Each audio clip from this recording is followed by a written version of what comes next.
Guys, welcome to today's video. Today I am inside, as you can see, and today's video I have been putting off making it for a few months now because I kind of wanted it to be far behind me before I make a video like this.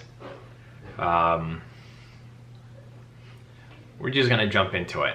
So if you guys have been following the channel, I bought a 2006 Audi A4 from Copart, really minimal damage. I loved that car. I drove it daily. We had family in town multiple times, and that was the car I gave to them, let them use it. So I mean, hundreds of miles were put on that car in my ownership, which, you know, for a regular person isn't a lot, but when you run a dealership, there's some cars I sell after driving them for 5 miles. So putting hundreds of miles on a car is quite a lot. So it was time to sell the car, and I had this lady and a gentleman come out and look at the car. They really liked it.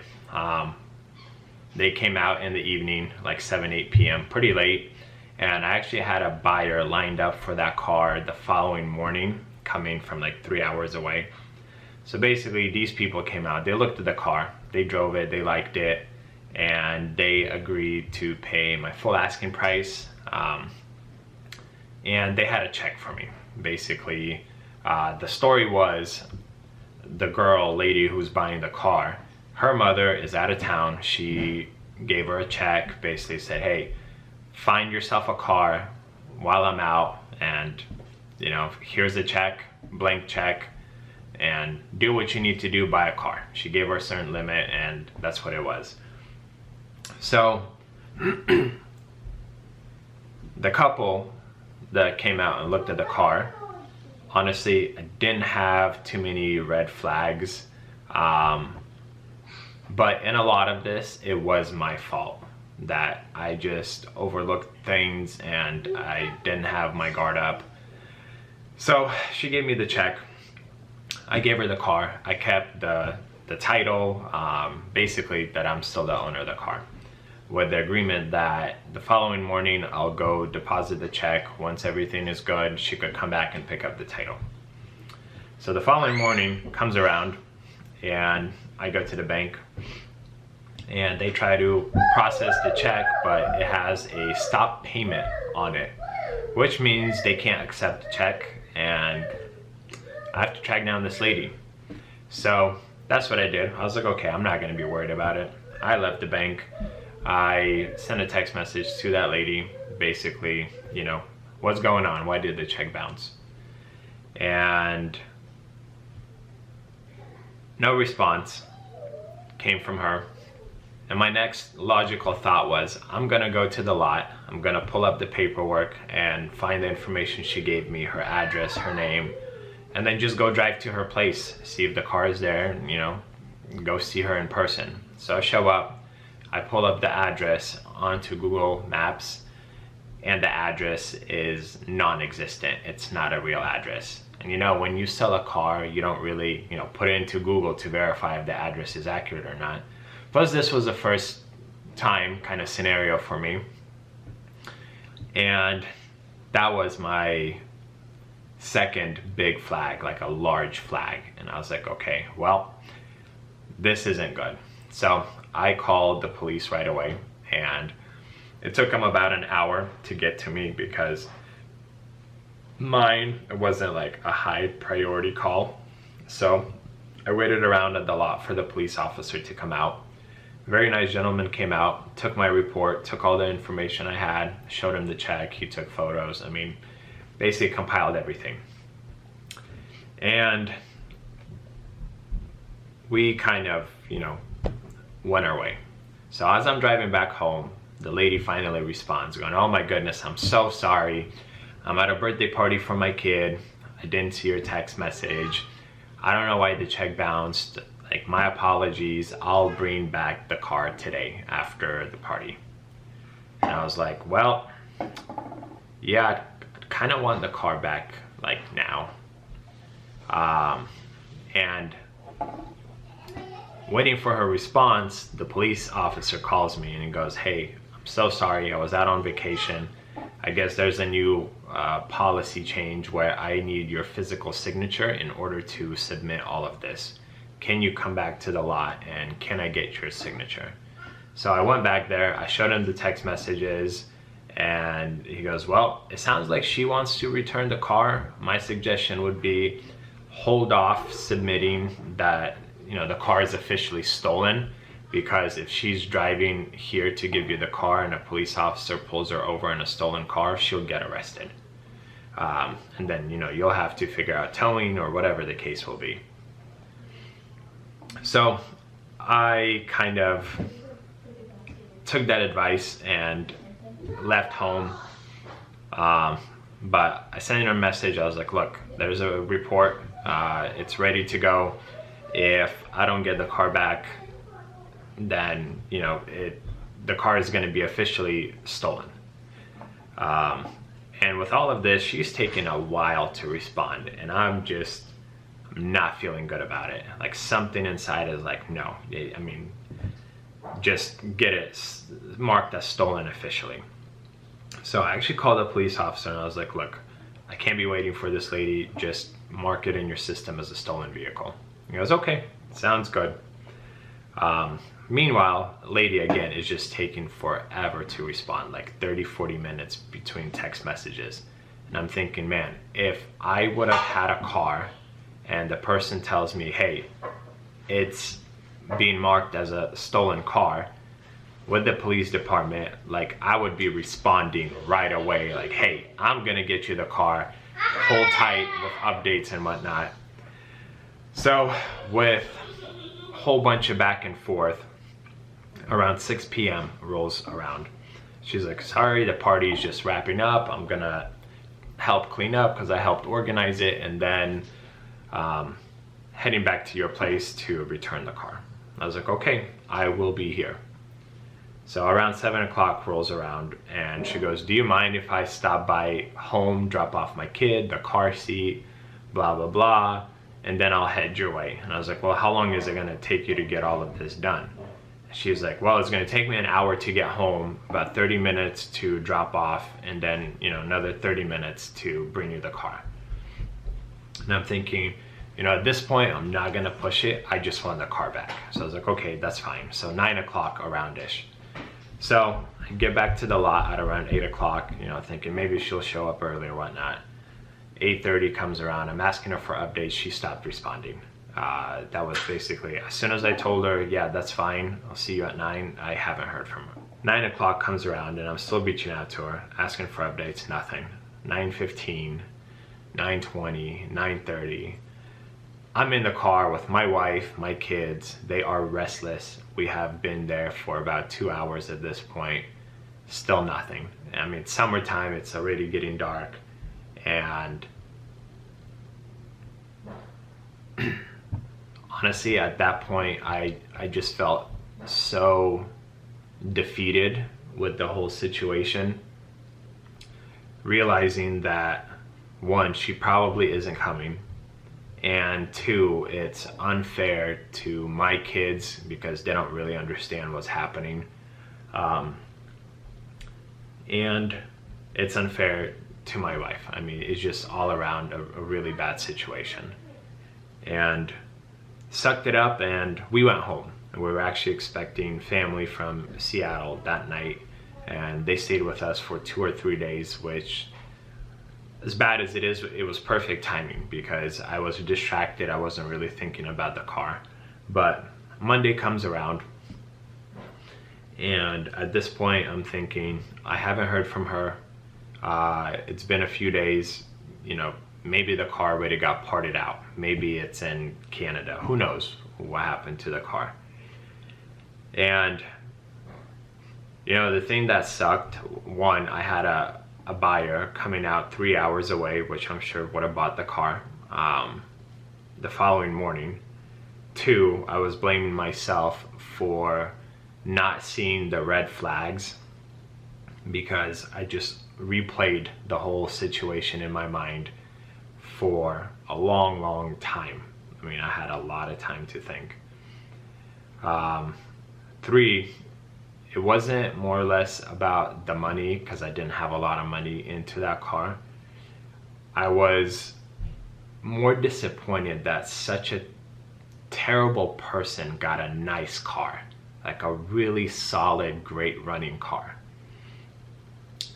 But with each day, I was just kind of goodbye to the car, forget about it. It is what it is, you know? And then I was at my in-laws, I believe it was Thursday or Friday, so almost a whole week passed. And my brother calls and he goes, "Hey, did you give the police my phone number?" And I was like, yeah, I did, as a backup. And he's like, "Well, sheriff just called me saying that they found your car. What do you want to do?" And I was like, "Well, let's go get it. Can we go get it?" And he goes, "Yep, officer said if you guys are in the area, it's your car, come get it, we found it." So I rush home, my brother meets me here, and we drive about 35 minutes south to a Fred Meyer, and this car is parked on the side. And we walk up and the car is just trashed, like completely trashed. There's stuff inside of it, needles, you know, heroin spoon, food, like filthy. I have video, whatever, you know, in my mind I was able to take and process, which I will share with you guys. I know this is a lot of talking, but the police officer basically took my info, said, "Hey, it's your car, kind of do whatever. I've been sitting here for an hour and a half. No one came out to get the car. So at this point, you know, you guys can find a towing or you could tow it yourself. Like, just figure out what you want to do with your car." And I asked the officer, I was like, "Hey, do you mind just sitting here for like 15-20 minutes? I'll go into Fred Meyer, see if it's an employee that works there so that, you know, we could get her. Or maybe she's shopping, or, you know, who knows what's gonna happen." So went into Fred Meyer, walked through all the departments, hoping maybe she'll be, you know, like deli department or bakery or something. And then I could point her out and cause a big scene. So I didn't find her. So I went to the help desk, asked for the general store manager. A nice gentleman came out. He grabbed the security guard. We kind of explained what's going on. And they walked out. They said they haven't really seen this car. It's been, you know, parked on the side of the parking lot. Not that they were really looking for it. But anyways, they were unable to help us, and they looked inside and basically said, like, "Yeah, that's not an employee of ours. It's just not." So a police officer basically said, "Yeah, car is yours. I'll take it off, you know, that it's not stolen anymore, and you guys do whatever the heck you want with the car." And we kind of parked off on the side, and we are trying to find someone to tow the car. I believe it was like 11 p.m. I mean, pretty late. And I was trying to find someone that knows somebody with a flatbed or a tow truck, because we're not going to get our trailer. We're not letting this car out of our sight. Lo and behold, the guy that was with the lady comes through the parking lot. Just randomly see this dude show up. And I'm thinking, like, what the heck? I was like, "Andre, that's the guy that was with the girl. Call 911. So Andre, my brother, gets on the phone with 911. The guy walks up to the car, looks around, looks inside of it. And like, his demeanor, he was almost looking behind his back, making sure no one is watching him. And then he just walks into Fred Meyer. And my brother is explaining all of this. He's telling the dispatcher, "Hey, we were just with a police officer. It's a stolen car. More or less it was recovered, but the guy is there." So about 5 minutes later, the guy walks out carrying a bag and some kind of speaker. Walks up to the car. Again, you know, looks around, kind of makes sure no one is watching him and whatnot. And then opens up the car and gets in. And I was like, "Yo, this guy has the key to the car." Again, my brother is explaining everything step by step to the dispatcher. And let's roll the footage right now. My brother is the registered owner. He's with me. He's with me, and the car lights are on. Doors closed. He started the car.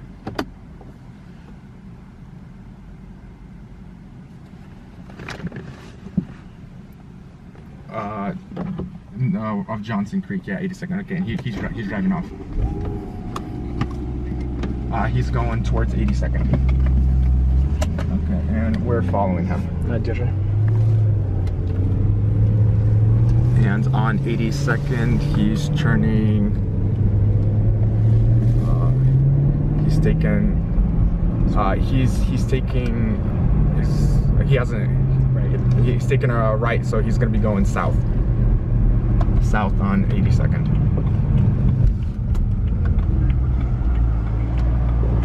Okay. Awesome. Thank you. We're one car behind him. We see an officer with his lights on. What's up, babe? If you, So yeah. The guy got in the car. I can't call you. The officer's right here. They're about to pull him over. He's in front of this yellow truck. The officer, or right here, right there. There it is. Yes, they do. They're around him. They pulled him over. Okay. You got him. Yeah. Okay. Thank you. There's officers there. I appreciate it. Thank you very much. Okay. Don't get out of the car. Don't get out of the car. I'm not going to. Yeah. Yeah. Okay. Yes. Thank you. Bye bye. Ooh, my hands are shaking, but my stolen car is recovered. Thank you, Clackamas County. You guys are the freaking best. Oh, and he's gonna have drug paraphernalia in there. He has drugs in his car. He has a syringe. He has drugs in his car and everything. Yep. Everyone's recording. Here's the latest and the greatest. So, the police officer who found the car is right there in the SUV. Thank you for your service again and again. And he pretty much said that the gentleman told him that he met the girl about 2 weeks ago, the one who stole the car. Didn't know what was going on. She actually just got arrested earlier today in this parking lot where we probably found the car. So they handed the keys over to Fred Meyer along with her bag, and he was just here picking up the car and her belongings, and then we were sitting here, so we saw him get in the car and drive off. So the police officers are looking to release him, kind of thinking he had nothing to really do with this, wrong place, wrong time. But there are drugs inside the car, so we asked him, well, what do we do? You know, there's like a burnt off spoon, there's syringes and whatnot. So we're gonna see what's gonna happen with the gentleman after that. Well, we'll have her panic for a little bit. Did she reply to you after you said the officer wants to talk to her? Yeah, I said, the nice police officer on the scene would like to talk to you if you'd like to come talk to him. She said, I can give you the person's name that took it from me, but Taylor should be let go. Is that drugs? Yep. Syringes, a bunch of cap syringes in both these two bags. I didn't take them out. It's just a bunch of cap stuff. I snapped pictures before I went through. Yeah, that was in the car whenever I found it. Yeah. That bag. Right. So, What do you mean? Give that keeps on giving. Yeah, uncapped. Oh, more syringes? Friend trap? Yeah, syringes. yeah, how it is right now, the courts and arguments and lawyers have decided that they're fine if they don't know. So you get a lot of people that are driving stolen cars. Yeah. You light them up and they pull right over, and they're like, I had no idea it was stolen. Yeah. And you can't do anything. It really sucks, but Well, sounds like maybe it's gonna change. yeah.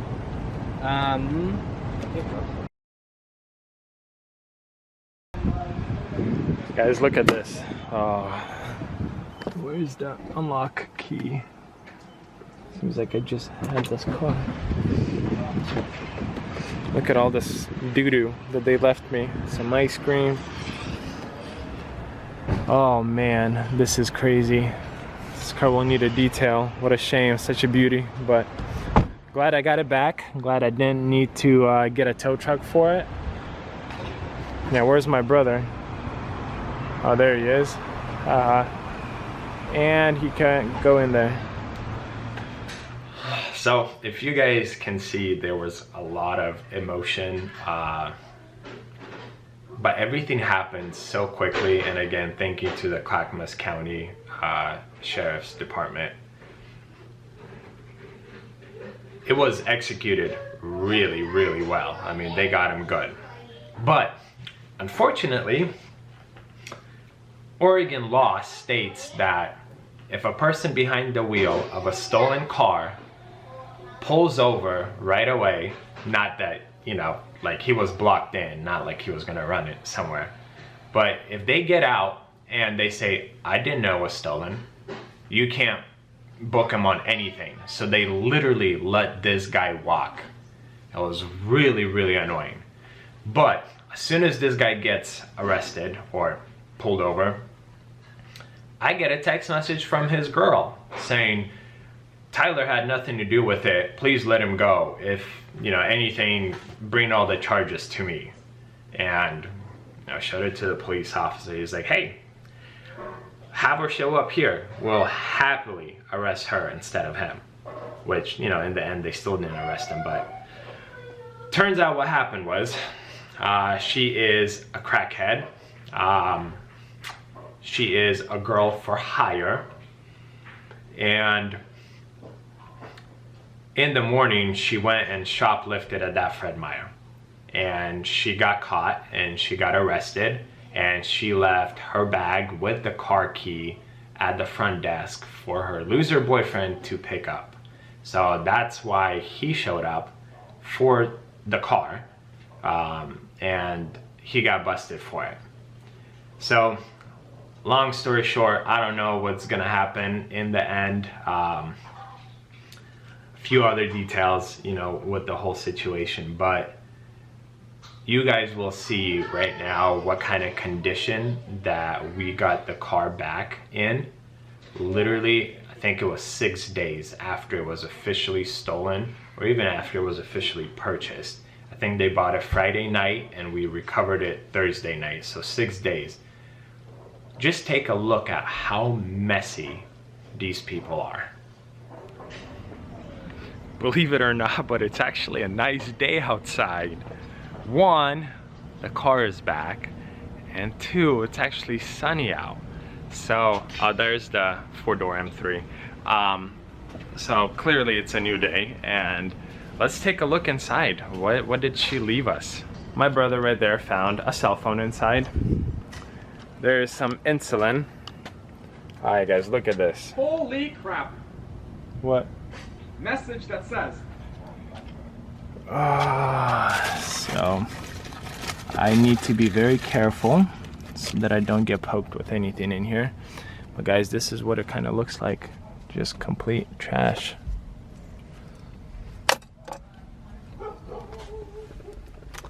Some insulin right there. That's a list of things to steal. Car seat or hat. Basically all of this is going in the trash. Every single thing I find in here. One thing I'm curious is, I had a DEQ slip in here. There's my buyer guide, and my DEQ slip is still in here. Sweet, saves me 21 bucks. But let's get to cleaning.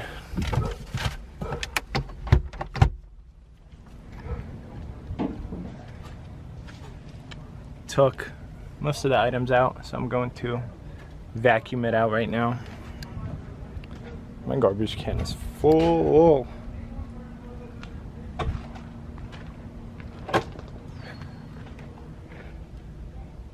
Look at how filthy everything is.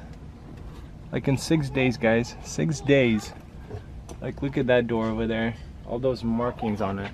Even this right here. It's 6 days. Freaking pigs. Guys, this is gonna be it for the craziest video that I have ever made. Hope you guys enjoyed it. Please feel free to leave your comments in the section below. Cleaned up the car, got it locked up. Still not completely done cleaning it. I'm gonna, I think, go through it with a steam cleaner and kind of get the small crevices cleaned up. And then unfortunately, but fortunately, it's up for sale again, and hopefully I could make some money. So it is a good day, although it's been a very stressful week. Happy to have the car back. Thank you again to Clackamas County police officers for finding it. Really appreciate the efforts of everyone involved.